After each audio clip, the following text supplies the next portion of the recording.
এই দেশের জনসংখ্যা যত তার অর্ধেক মহিলা। এই মহিলাদেরকে পেছনে ফেলে রেখে দেশের কিংবা সমাজের উন্নতি সম্ভব নয়। তিনি একটি উদাহরণ দিতেন, একটি পাখি দুটো ডানা শক্ত থাকলে পাখিটা উঠতে পারে, কিংবা আমরা যখন দাঁড়াই আমাদের দুটি পা শক্ত থাকে আমরা শক্ত হয়ে দাঁড়াতে পারি, কিন্তু একটি ডানা ভাঙা থাকলে পাখি উঠতে পারে না, মানুষও সহজভাবে চলাচল করতে পারে না।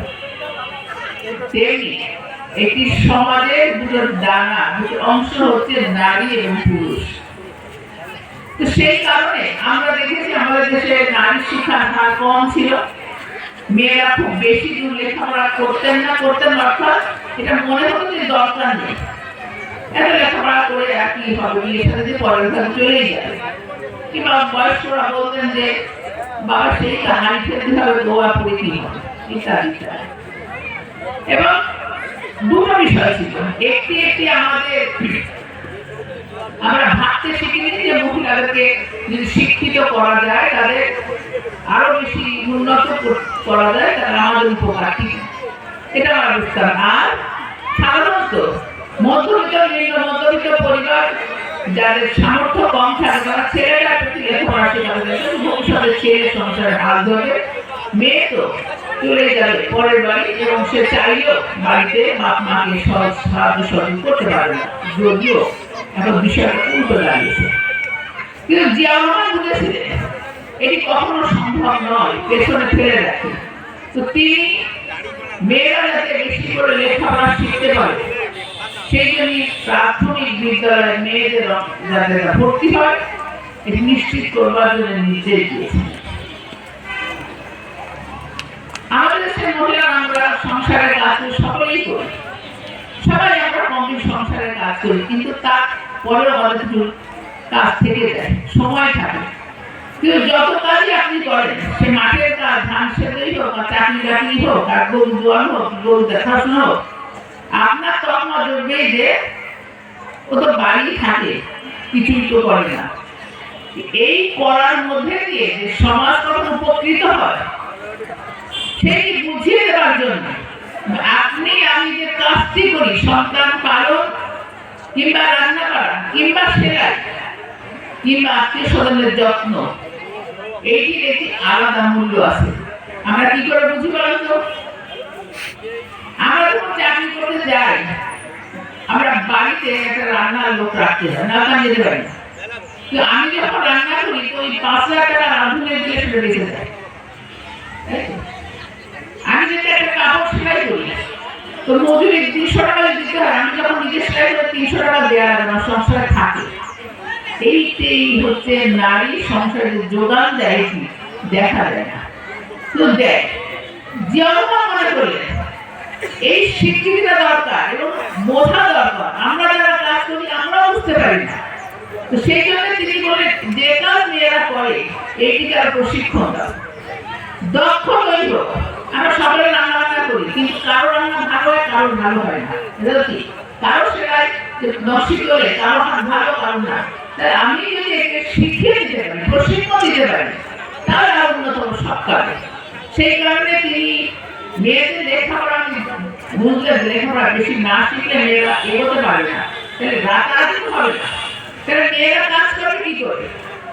তিনি মনে করতেন আমাদের উনি যখন রাষ্ট্র পরিচালনার দায়িত্ব পেয়েছেন তখন দেশে অভাব ছিল। আপনাদের যদি পুরনো কথা মনে থাকে, 74 দুর্ভিক্ষর কথা, ফ্যানের জন্য মানুষ বাড়ি বাড়ি কাজ করেছে। তো সেই সময় পার হয়েছিল, তখন দেশে অভাব থেকে যখন সবাই বিদেশি স্বাদ থাকেই না, লুটপাট হয়ে যায়, এলো খাওয়ার পক্ষে দেখুন। যেমন চ্যালেঞ্জ দিয়েছিলেন যে আমার দেশে 8 কোটি মানুষ, 8 কোটি মানুষের 16 কোটি হাত আছে, অর্থাৎ নারী পুরুষ মিলেই 8 কোটি, 16 কোটি হাত যদি থাকে, হাত কাজ করে, হাত কাজ করে দেশের অর্থনৈতিক উন্নতি করবে। কাজ করে কিভাবে? আপনি একটা মাঠে কাজ যদি অপ্রশিক্ষণ দেওয়ার নেই, কিংবা আমার বাড়ির কর্তা কিন্তু রান্না বান্না করতে যখন সেলাই করতে অপ্রশিক্ষণ দেওয়ার নেই, তাহলে যে যা করে সেইটাই বৃত্তিমূলক শিক্ষা। আমাদের মায়েরা বোনেরা অনেক লেখাপড়া তখন জানতেন না, সুযোগ ছিল না, আমাদের মায়েরা লেখাপড়া জানতেন। তো সুযোগ ছিল না। যেটা বলে সেটা প্রশিক্ষণ দেওয়া, তখন কি হলো, অসংখ্য মহিলা সমিতি হয়েছিল দেশে। এই মহিলা সমিতিতে সেলাই প্রশিক্ষণ দেওয়া হয়েছিল। অনেক জায়গায় মোমবাতি তৈরি করা, বিভিন্ন অন্য বিষয় যেটা প্রশিক্ষণ দেওয়া, শুধু সেলাই না, দর্জির কাজ বলেন, বুনন বলে, এবং আমরা মহিলা সমিতি একসময় তাঁত চলতো, তাঁত বুনন বলে, এগুলো তৈরি। কেন? কারণ মেয়েরা এটা শিখে নিজের রুজি করতে পারে। আমাদের দেশে হাতের সেলাই নকশি কাঁথা আমরা তৈরি করি, আজকে সারা পৃথিবীতে যাচ্ছে। একসময় তো শখের বসে করা হতো, তাই না? শখের বসে যেটা করা হতো, যে আমাকে সামনে নিয়ে আসলেন, এই হাতের কাজের মূল্য কত, কেউ কোনো মূল্য দেয়নি।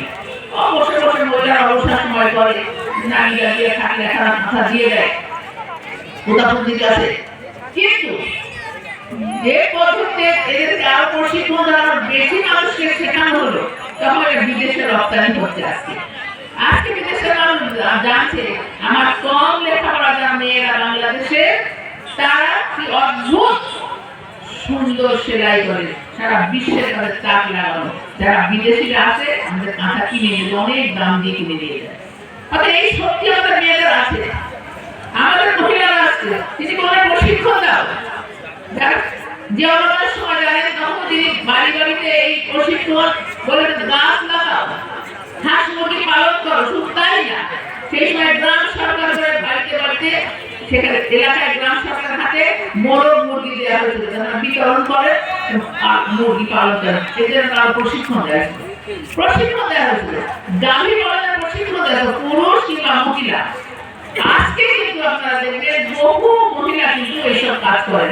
বিশ্ববিদ্যালয়ে লেখাপড়া শিখে আমাদের ছেলেরা মেয়েরা গরু পালন করছে, মাছের চাষ করছে, সবজির বাগান করছে। অর্থাৎ কাজ ছোট না, কিন্তু আমার দেশের খাদ্যের অভাবটা শেষ নেই। আপনার এত সবজি আমাদের দেশে হয়, আমাদের খাবার এখন খাবারের জন্য না খেয়ে মারা যায় না, সেই অবস্থা নেই। কেন? আমরা সবাই কাজ করতে শিখেছি।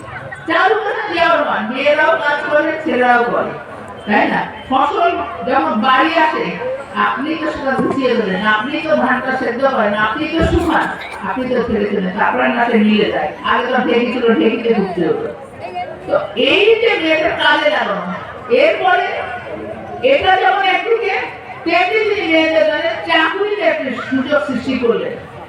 কোথায় বড় চাকরি নয়, আপনার গ্রামে আনসার বিল্ডিং দেখবে মহিলাদের, গ্রাম প্রতিরক্ষা হয় মহিলারা লাল পাড় হলুদ শাড়ি পরে ডিউটি করে আনসারের ডিউটি। এরকম বেশি লেখাপড়া জানবে, কিন্তু আপনি একটা চাকরিটা দিলেন যেন একটা চাকরি তাদের নিজের একটা সম্মান তৈরি করে, যে আমি একটা চাকরি করি, এবং পরিবার সমাজের মর্যাদা দেয়। সেদিন 500 টাকা আয় করে, 500 টাকাকে নিজের পরিশ্রম আয় করে। তো এই সেই সময় পরিবার পরিকল্পনা বিভাগ চালু হয়েছিল জনসংখ্যা নিয়ন্ত্রণ করবার জন্য।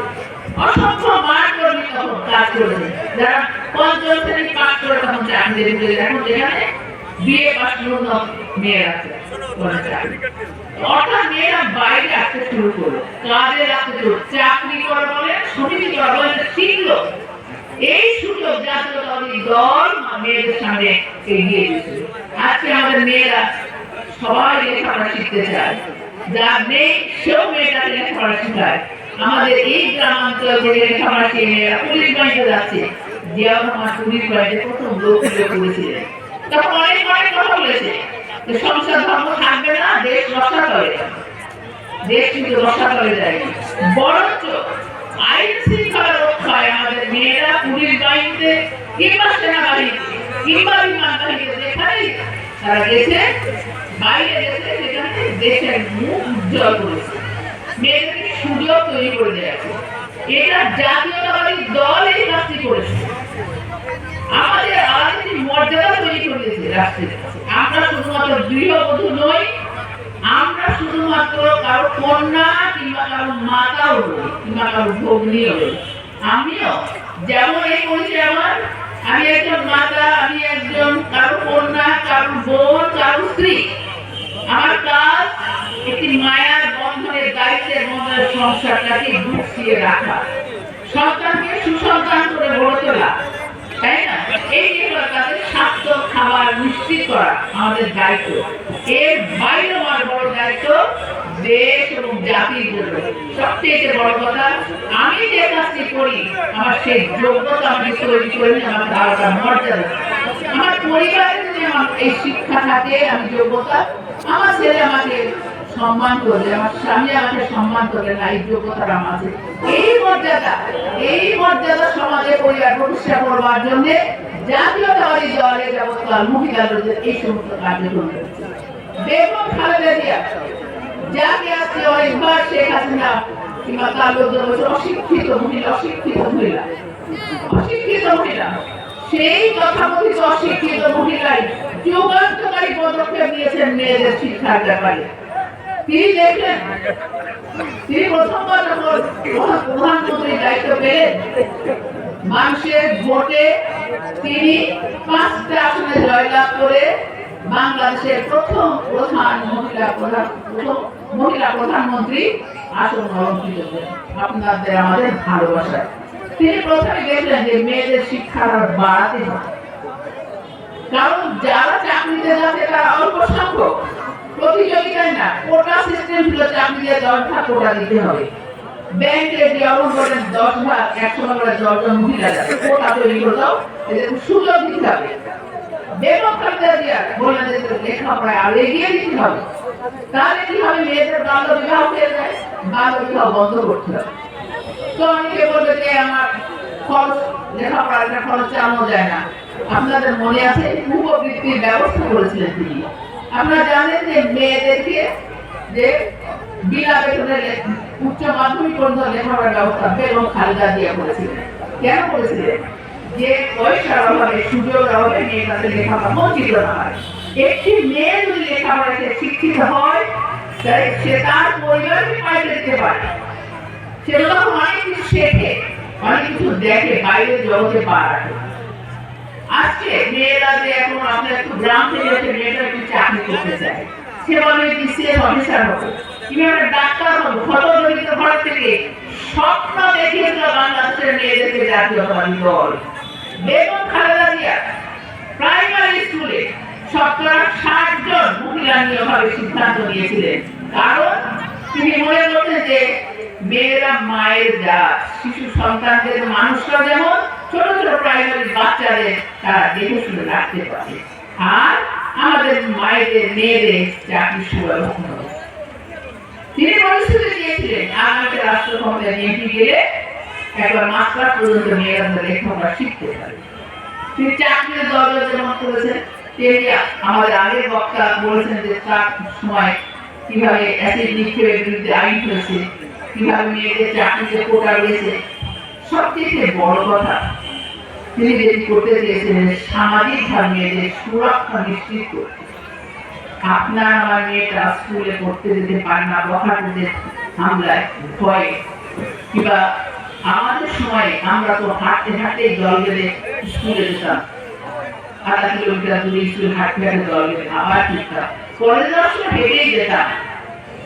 এতখানি ভয় ছিল। আমরা মাঝখানে দেখলাম এত খারাপ হয়ে গেল সমাজ, যা মেয়েটাকে পাহাড় দিয়ে নিয়ে যেতে হয়। মায়ের কাজ হচ্ছে মেয়ে নিয়ে স্কুলে যাও, কোচিংয়ে যাও, আবার নিয়ে সংসার ধর্ম তুলে গেছে। কেন? এই যে থেকে আমরা মুক্ত করতে চাই দেশকে। সামাজিক নিরাপত্তা, ছেলে মেয়েদের নৈতিক শিক্ষা দিতে হবে। আপনি যদি নৈতিক শিক্ষায় শিক্ষিত হন, আমি যদি দুর্নীতি না করি, অন্যায় না করি, খারাপ পথে অসৎ পথে না যায়, আমার সন্তান যায় না। দেশ যারা চালাবেন তাদের যদি নৈতিক জ্ঞান কিংবা মূল্যবোধ না থাকে, তার সারা দেশ অধঃপতনে যেমন গেছে। আজকে কেন আমাদের মেয়েরা স্কুলে যেতে ভয় পায়, কেন কলেজে যেতে গেলে হয়রানির শিকার হয়, কেন বিশ্ববিদ্যালয়ে সেখানে তারা ধর্ষিতা হচ্ছে, কেন চাকরির ক্ষেত্রে নিজের যোগ্যতা চাকরি সেখানে হয়রানির শিকার হয়? কারণ কি? কারণ হচ্ছে নৈতিকতার অধঃপতন। আমাদেরকে ঠিকই করতে হবে, এবং সে করতে গেলে কি হবে? বেগম খালেদা জিয়া নকল বন্ধ করেছিলেন। এই নকল করে যারা পাশে তারা কারা? মাস্টারি করে পড়াশোনা করে দেখে দেখে গিয়ে পাশে তো আপনার মস্তানকে চাকরি দাও, তাহলে তারা দেশের কাজ হবে বন্ধ করেছিলেন। মাদক যাতে নয় সীমান্তে কড়াকড়ি করেছে, কমে গেছিল মাদকের বিস্তার, ওই মাদকের ছয়লাভ হয়ে যাচ্ছে, অত খারাপ কাজ করে যাচ্ছে, বন্ধ করা হবে। তা না হলে খেলাধুলা উন্নতি করার বিষয় কিন্তু, কারণ সমাজ যাতে মুক্ত থাকে। জাতীয়তাবাদী দল মহিলাদের প্রতি ভালো জায়গায় সম্মানের জায়গায় আমি কাজ করে চেষ্টা করেছি। আগামীতে আমরা ভোট প্রার্থনা করছি ধানের শীষের পক্ষে এবং খালেদা জিয়ার পক্ষে। তো সেই